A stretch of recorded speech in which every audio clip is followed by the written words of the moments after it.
All right, let's move on to the guy I've really been waiting to talk about this whole time. I can't lie. This is a guy that I definitely have some anchorship bias on because I called my shot when we were doing that FIBA U19 pod coop, and that's Maxime Raynaud.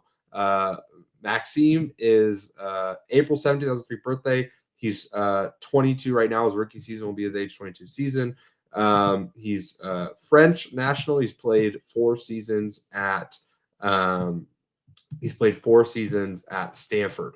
Barely played his freshman year. I did go see him in person, and I was like, wow, look at this guy in layup lines. He's super interesting.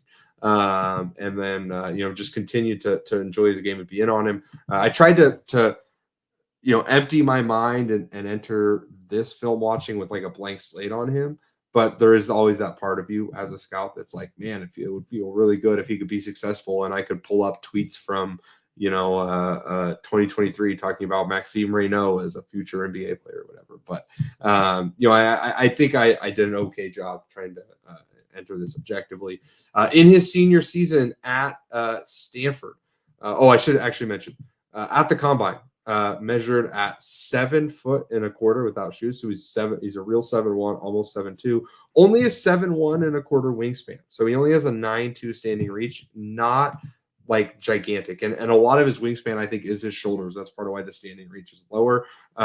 Something we did talk about a ton, but like wingspan and standing reach are valuable in their own ways. Like wingspan, it tends to be more important for like true wings, like 2s and 3s and point guards, in terms of their playmaking, their ability to get steals, to hound ball handlers and be frustrating there. Wingspan is really important for that in a way standing reach doesn't necessarily matter. Standing reach matters a lot more at the rim, just the truth. Standing reach is your ability to just stand straight up with your hands high. The closer you're at to the rim and the higher you can get, the more likely you are to affect shots. And part of we've talked about some small standing reach guys today.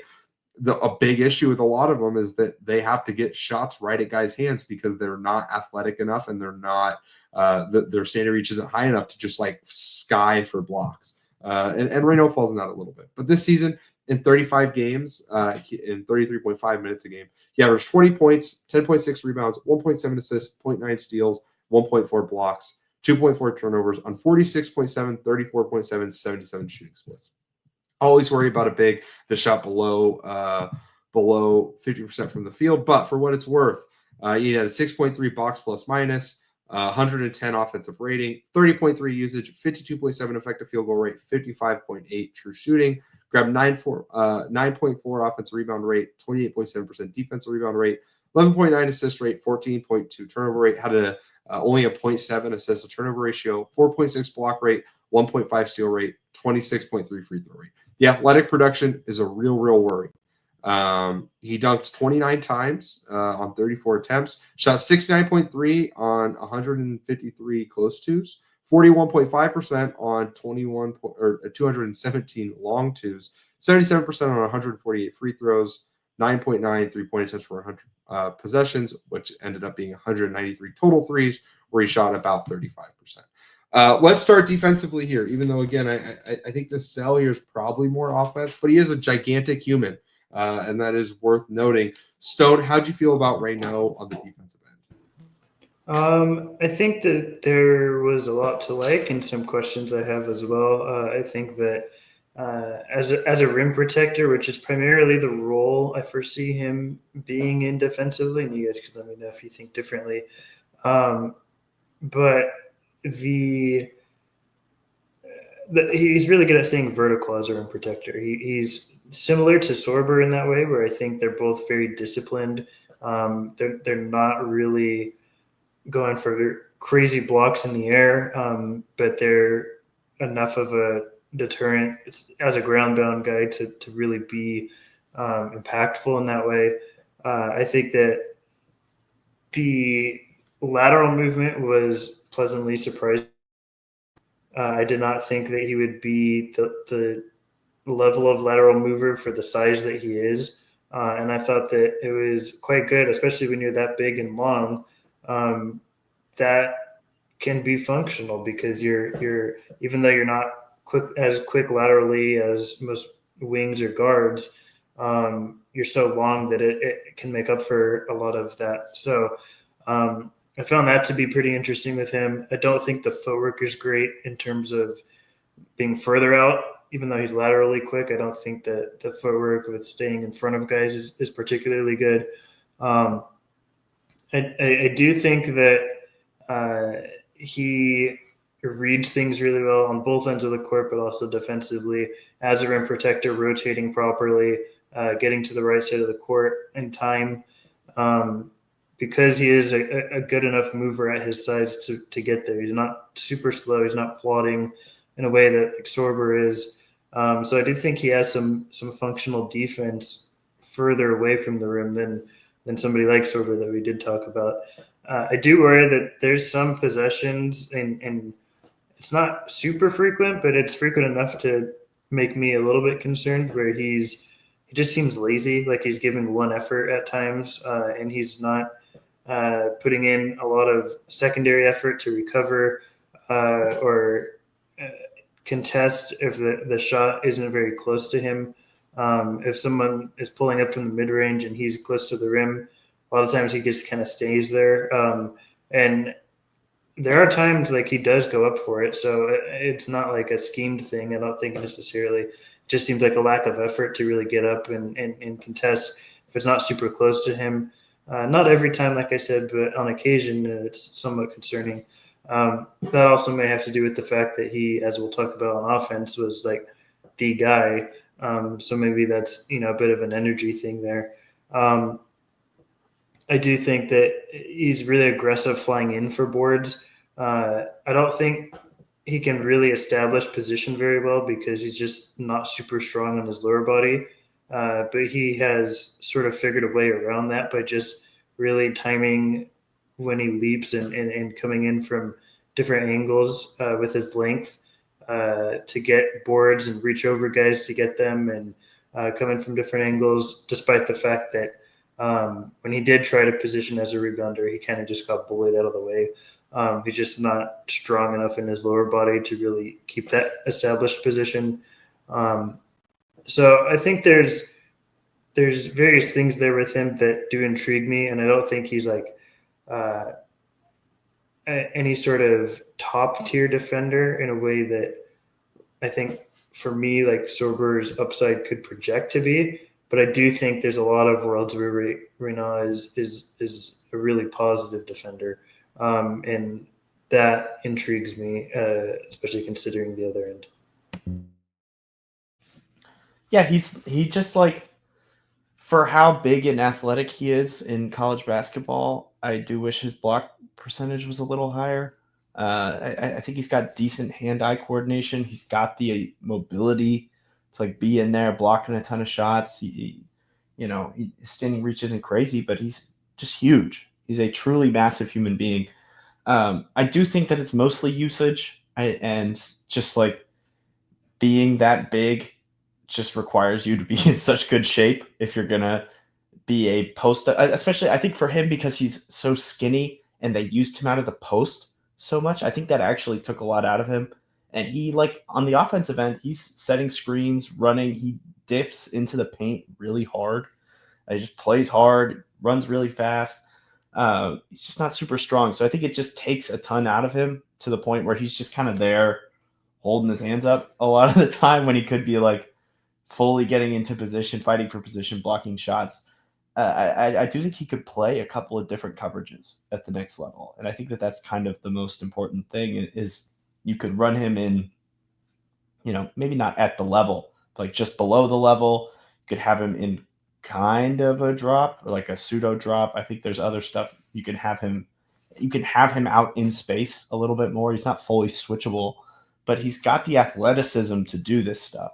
I think with a lower usage where he's more of a specialty pick and roll big on offense, I think there's some really interesting stuff there defensively. There's some interesting tools. I just wish that he had gone to a team where he was really tasked with that defensively, and he was tasked with using that athleticism, so it wasn't so theoretical. Yeah, so I have a lot of complicated thoughts on Maxime Raynaud defensively, as I'm sure you guys are unsurprised by. The first is that what I really like is that he's really smart. For a guy this big, he's really smart. He executed a lot of different schemes, both on the fly, like in terms of this year, there were times where he would be up to touch. There were times where he'd be deeper in drop. There were times he would switch. There were times he would late switch. He would execute in scrambles. He was a solid transition defender. I think he's a really good communicator. You see him constantly communicating. He was on a pretty young team this year. They were starting by the end of the season like 2 freshmen quite a bit, and he kind of had to be the anchor there. That is good. I really like that stuff. At a certain point, I think the defensive production being so bad is a worry, and it's been consistently bad. This was his highest block rate year. This was his highest steal rate year at 4.6 and 1.5 respectively. That's a worry. Stanford has never been an elite defense while he's been there. Now, I will say in the past 2 years before this last season, they were switching like everything on those Harrison Ingram teams. They switched like everything. So he was all the time out on the floor, and they were really trying to make him into a funneler and doing all that stuff. And he executed that pretty well. Like, there are moments, what I like is I don't think he's really a switch big in the NBA, but there's a part of me that thinks that maybe he just could be. And I know that sounds weird, but there are times he looks like he's stuck in mud and he just gets dusted. And that stuff is bad. But he is sometimes so good at being disciplined on switches in terms of not getting up too high, giving enough of a gap, and then contesting late after dribble pickups. He is good at funneling guys. He doesn't give up his top foot like a ton. He moves pretty well for a guy this big. And I think the drop technique when he's in hard drop is good. He's just not really that impactful at the rim. That's the biggest issue, is despite those things, like, he's as technically good as you could be in a lot of ways, but he's still just like not impactful. He's not, the standing reach is big enough. He's not vertically explosive enough. He doesn't have elite enough hand-eye coordination. And guys just aren't scared of him as much as they need to be. And that's a big issue. And I don't know that can be learned. You know, the paint maneuverability, I think, is really good. Like, he could be, you know, what I was talking about with Sorber, with my worries of him, can he guard the main action and then guard a secondary action? I think Raynaud can, but it's just, is he actually going to affect the shot well enough for that to be, you know, a worthwhile thing for him? I'm just not sure. He's just not a good enough shot alterer. And listen, he was not playing with very good defensive talent this year, and he really never has. Like, Stanford's teams are always offensively focused, it feels like, in all of his time there. Even this year with Kyle Smith as the coach, like, they kind of built this team this year to get Raynaud to the league. I really believe that. Like, this was Kyle Smith's first year at Stanford. This was their first year in the ACC. I think he wanted to make kind of a recruiting pitch year where it's like, hey, watch, this guy got to the league. Now we want more of you, big dudes who are gonna be versatile and all this stuff, and we're gonna do right by you, whatever. Which is, you know, Raynaud, I think, did fine in that. I mean, he averaged 20 points per game on solid efficiency. Like, I don't think he projects as like a high level defensive player. And in fact, if he was going to be a starting big, he's probably going to be a bottom, 10 starting big defensively, in my opinion. As much as what I like is that I think you can do gadgety, junky stuff with him. You can mix in some switching. You can mix in some higher catch to drop. You can have him do the occasional scramble switch. I don't think he is like a great like mover in space or great ground coverage guy, but he will flash some good ground coverage. And you could maybe do like if he's guarding a pick and roll, like a high catch to a scram switch where he's sprinting the backside and trying to guard from there. Like, there is something to be said there. Like, he'll flash moments of a good motor when he's not exhausted. But I don't project him to be an actual good defender in the NBA. I think he can be passable. And if the offense is really good, passable enough to, potentially even be a starter. But I don't think he is going to be a ceiling raising defender by any means. I think he can be a part of a good defense. Like, if he was on the Warriors, which is what everyone will always bring up, right? They have Draymond Green. If he was on the Bucks, where they have Giannis Antetokounmpo. If he was on those types of teams, or let's say he went to Cleveland and he was playing next to an Evan Mobley, or he was in the Isaiah Hartenstein role. I think he could do that. And I think there's paths to development for him. Like, he's older, but also like he's kind of had like a weird basketball life and a weird basketball career where he's kind of gotten better every year. And like, I think there's paths to development where maybe he could reach like a top 15 defensive big just because he's so big and he's so smart. Like, but it's just not there right now. And I don't think there's any low-hanging fruit that it's just like, oh man, if he fixes this, he's just automatically a way better defender, which is that's really my worry. So let's move on to the offense, which I think is, where a lot of the sell is here. Stone, how did you feel about the offense overall? I really like it. I really think there's a lot to grab onto here as an NBA player. I'll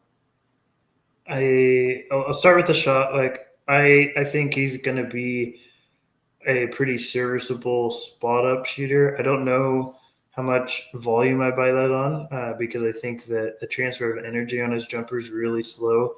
So I think I'll have to be fairly open for him to attempt him even. But I do think the touch on the shot is there.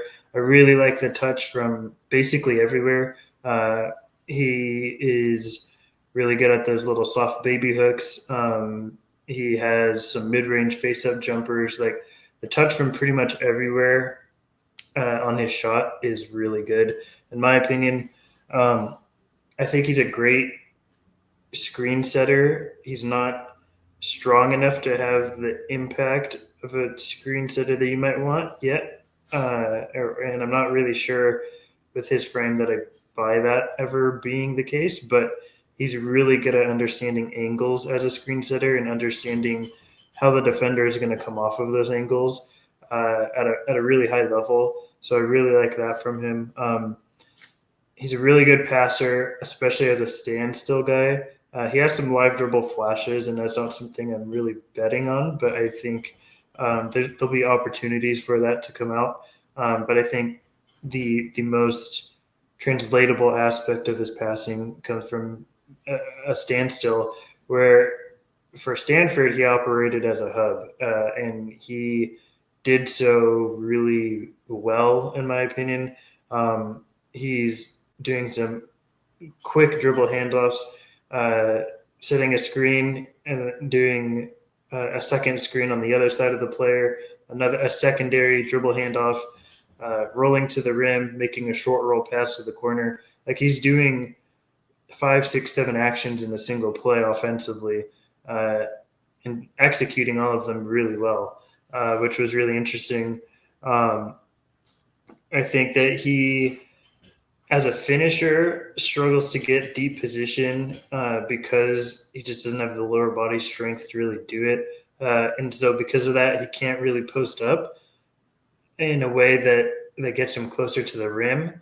But he does post up in a way that he can get himself open looks with either hand around the rim, and the touch is good enough to overcome the failed positional establishment that he tries to get, where if he's only able to get himself 6 feet away from the rim, he can stop and pop there and do a little baby hook and still score without being someone that gets all the way to the rim. He does struggle with stronger guys, and it's not just centers. Like there's bigger wings and stuff that he's struggling strength-wise to gain positioning on. But can Raynaud be like an offensive hub for a team? Like I think that outcome exists for him. It's not something I'm betting on, but he showed it at a pretty high level this year at Stanford in the ways that he did it. And I think it's not out of the question that he could, for a team, be someone that you consistently run your offense through. So I think there's a lot to like here, and there's a lot of skill that he has hit a really high threshold of currently. Concern is that he is old, and off the ball, he moves very well away from the ball, like extremely well. He fills space great. He cuts fairly decently, but a lot of the cuts in Stanford's offense weren't going towards the rim. It's him popping out further. and then initiating or continuing the initiation of an action where he's operating as a hub, screening, cutting back, popping out again, gets the ball again, and executes like multiple dribble handoffs again. So there's a lot of ways to utilize him, I think, offensively, and that's really what intrigues me because he can fill a lot of different roles, but there's also the high-end outcome, I think, of him actually being a hub. I think it's in the realm of possibility. I don't know the percent chance that that's real. I think he's far more realistically just like a super pick and roll guy who's just humongous, and you put him next to, a really high level pick and roll ball handler who can actually hit him when he rolls, and he just eats up space so well, and he's such a huge target, and he gets on top of the rim pretty quickly that he just clicks in that way. I think he's offensively like the actualized version of who Alabama wanted Grant Nelson to be this season, right? Where he could like sprint really hard, hit open threes, do a little bit of pick and pop, make some reads, getting downhill, make some interior passes, open up, utilize a guy like Amaruyi for as an interior passer, also be able to make kickouts. I think he's a legitimately versatile passer as well, which I think is really interesting. A lot of these guys who are passing hub bets are just like chin merchants or only make one or two kinds of passes. I think he makes good interior passes. I think he makes pretty good kickouts. There's some live dribble stuff. There's some hub stuff. It's not super varied, but can like also run a DHO on top of these things. Like Stone, you were talking about, he can run a bajillion DHOs if you needed to in the same possession, and just make the right read and get downhill if he gets left open. I think he was a good spot up shooter, and I think that really he struggled more with pick and pop footwork and the energy transfer of that than like just as a spot up guy. I buy him a lot more as a spot up shooter at the next level. And I think that the numbers also bear that out. If I recalling correctly, he was a much better spot up shooter than just a pick and pop guy. And the pick and roll numbers don't really back up the kind of stuff that you want to see from a guy who, to me, his main sell is pretty high level pick and roll player. But I think a lot of that has to do with his surrounding talent and why they had to go to him in the post and why they had to leverage him as like a full-time hub. So I think there's a lot more stuff there, and I think he'll play a very different role in the NBA. But I think that he's got the skills and athleticism to really, really do it. So I really like Raynaud on offense. All right. The place I want to start is this is a real stretch big. And I mean that in a variety of ways. But he was in the 62nd percentile on catch and shoot shots, which is good. Took 195, 53.1 effective field goal percentage. He was way better unguarded than guarded. He didn't take any dribble jump shots, but there's also some touch indicators. He was the 69th percentile on runners, the 61st percentile on hook shots. I think he has good touch. He's been a solid to good free throw shooter over the course of his at least the last 2 years. Before that, the numbers were not great, but he was also super low volume. This year, 77%. The year before, 78.4%. If you combine those numbers, over about 230 attempts, he's at 77.5%. I think he's a perfectly cromulent free throw shooter. I think he has good touch. But what I really mean by real stretch big is that he is not just someone who is going to stand and make the occasional shot. He can put the ball on the deck and attack a closeout. He was in the 84th percentile overall in spot-up situations this year. There are multiple instances of him using a shot fake and getting downhill on top of the rim. He dunked 9 times in the half court on what I would refer to as self-created. They're not all, I don't think they're all technically counted as self-created because lots of times he only needs to take one dribble to go dunk. So they might give someone an assist because he pops, shot fakes, takes one dribble and goes and dunks. But 9 dunks on closeout attacks. That to me is a really good sign that he is a legitimate like stretch big. He can actually hit shots. He can put the ball on the deck and get downhill. And you combine that with solid decision making. I'm lower than you guys on him as a passer, I think, quite a bit. It sounds like I don't think there's a realm that he's any type of offensive hub. I don't think he's that good of a passer. Now, again, he was playing with pretty good surrounding talent. I think he does have good passing vocabulary, but he's a bit tunnel visiony. Like he's looking for one thing. And if he sees that thing, he makes the right read, fairly consistently. He has never been a particularly high turnover guy. This year he turned the ball over, but he's also never had a positive assist to turnover ratio. So it's pretty 50-50 to me. My biggest issue with him offensively is that sometimes, he was a good finisher.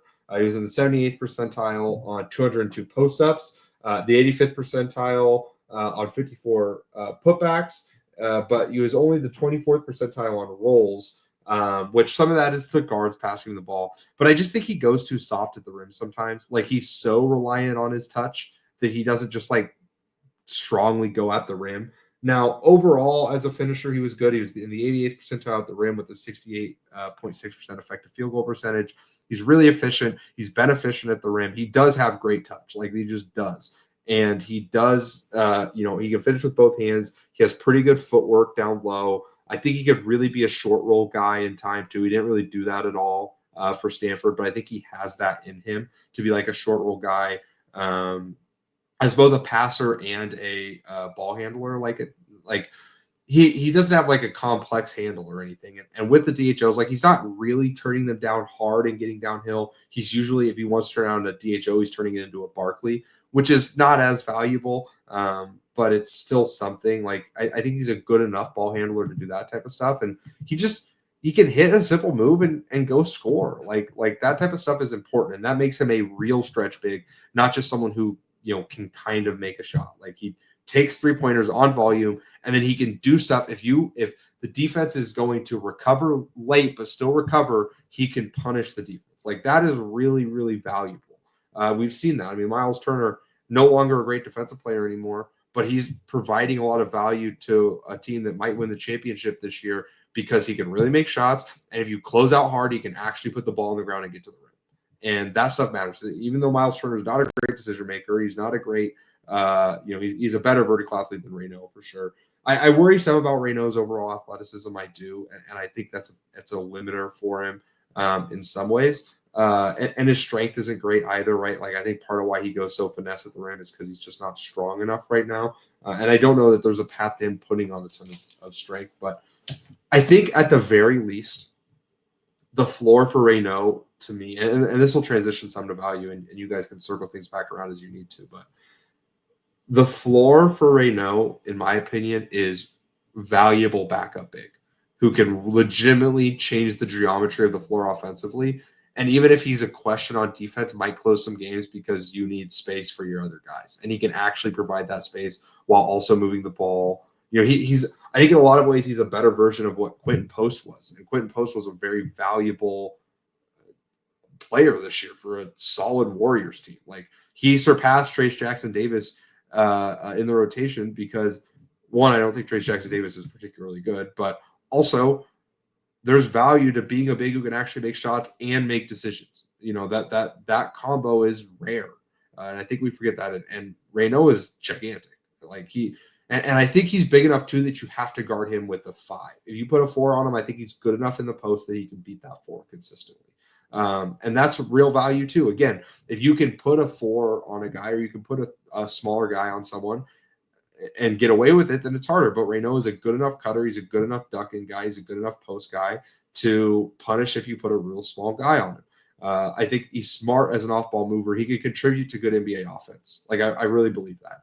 The question is the defense. Can he get to a point where he's solid enough as a rim protector or solid enough as a switch guy to be a starting level guy? I'm not confident in that. Now, the fact that there is a path for both of those, it to me is a good sign, even given his age. But because I'm not confident, it's tough for me to have him first round with a bullet right now. I'm really back and forth between if I want to have him in that group with like we talked about, Thomas Sorber, Drake Powell, Noah Penda, or if I want to put him in that group ahead with like a Connor Malalock, VJ Edgecombe, and Colin Murray Boyles. Like, where do I want him to go? Like, is he a certain first rounder, or is he more of like a late first, early second swing? I don't know. But I'm more confident in him being an NBA player than I am like a couple of the guys in that certain first round group. Like, even if those guys have higher ceilings. And so I'm just kind of at this interesting spot where I really like Raynaud. And I think that the path to offensive value is so obvious. But the defense is enough of a question for me that I'm not fully in there. Maybe you guys can convince me otherwise. Coop, where are you at with Raynaud? Man, I'm struggling because I really like the offense. A guy who has like a legit floor as like a, maybe he's not game breaking, but like a plus offensive big. Quentin Post was a legit playoff contributor. Like, at the end of the day, if you're better than that and you can actually dribble, Quentin Post just stood in the corner and knocked down shots and didn't turn the ball over, right? Raynaud can do that, plus dribble, plus actually make some reads. Like, I think that's a legitimately value NBA player. I just don't know where in my first round to put him. Is this a guy you want to take the swing on in the back end of the lottery, and or as a lottery tier guy, because he's got legit touch, he's got some legit stuff going there. I like the pick and roll specific athleticism. Or is he just too limited? I do think that the post-up scoring is better than Stone you talked about. I think he looked bad against college post-ups, but a lot of NBA posting up is like you're punishing a defense for guarding you poorly. And I think Raynaud can do that kind of posting up really well, because the second you send a double, he can make the right pass, or he can just go up over a smaller guy, and he can handle contact well enough to make that kind of post-up, matter. I don't know. I don't know. I think I will put him right on the edge of my lotto and first round guys. I think he's like the first guy who I'll have out of my lottery. First round value guy. I think I like him more than a Nick Clifford. I think that there's higher level outcomes for him, even if I maybe buy Nick's floor as just like a 2 more. So like a starting level wing more. But Stone, where are you at? I'm right there with you. I did not expect Bryce to be the lowest. It feels like out of all of us, with our pre-recording talks, I have him there too. Like right at the edge, flirting with the end of my lottery tier, but a surefire first round guy for me. Funny enough, I'm struggling with him and Nick Clifford as well. Like that's like they're right there. I currently have Nick, Drake Powell, and Raynaud all in that 14, 15, 16 slots, and they're so neck and neck that I could put them any which way on any given day. So it may change, but I do think that a guy that has that much skill offensively, like this is like real NBA skill in a variety of ways, like as a pick and roll guy, as a spot up guy, and again, I'm not saying he will be a hub or anything, but I like, and it's probably like a 3%, his top 3% outcome. But the fact to me that outcome even exists is interesting, because there's always guys that get picked later and end up becoming stars because they hit that top end outcome, and it's not because that outcome does not exist for most guys in the NBA, like or in an NBA draft. Most guys don't have any sort of hub or star outcome, and it might be very slim for Raynaud, but if he were to hit it, like that, something I would not be completely stunned, because I never saw that within the realm of possibility for him. So yeah, I have him 16th, and I heavily considered putting him in my lottery. I don't know if I can because of the age, and I don't I think the strength, there's significant concerns with the strength that don't allow him to be the real star coming in that I think he could have been if he had that strength. And I'm not confident with the frame and build and age that he's at that he'll ever get to that level of strength. But he is such a skilled player that I can't not have him as like a top 20 guy in this class for me. Yeah, I think you guys have probably convinced me. I'm probably overthinking it a little bit. Like at a certain point, if I'm really confident you're going to be an NBA player, like I should overlook some of the concerns. Like I'm much more confident he will be an NBA player than I am Noah Penda or Adu Thiero or even Thomas Sorber, right? Like I'm just more confident that he will actually, play real valuable minutes in the NBA. So I'll have him in that group next to Nick Clifford, next to Jace Richardson, Colin Murray Boyles, guys like that. And thank you so much for listening to the Upside Swings NBA Draft Podcast here on YouTube. If you want to check out more of our stuff, you can follow us on Twitter. I refuse to call it X. You can check out our website, upsideswings.com. You can follow all of us on Twitter, subscribe here on YouTube for more content coming down the line. We'd love to hear from you. Let us know your thoughts on this pod and, our process in the comments. We'll see you next time. Thank you.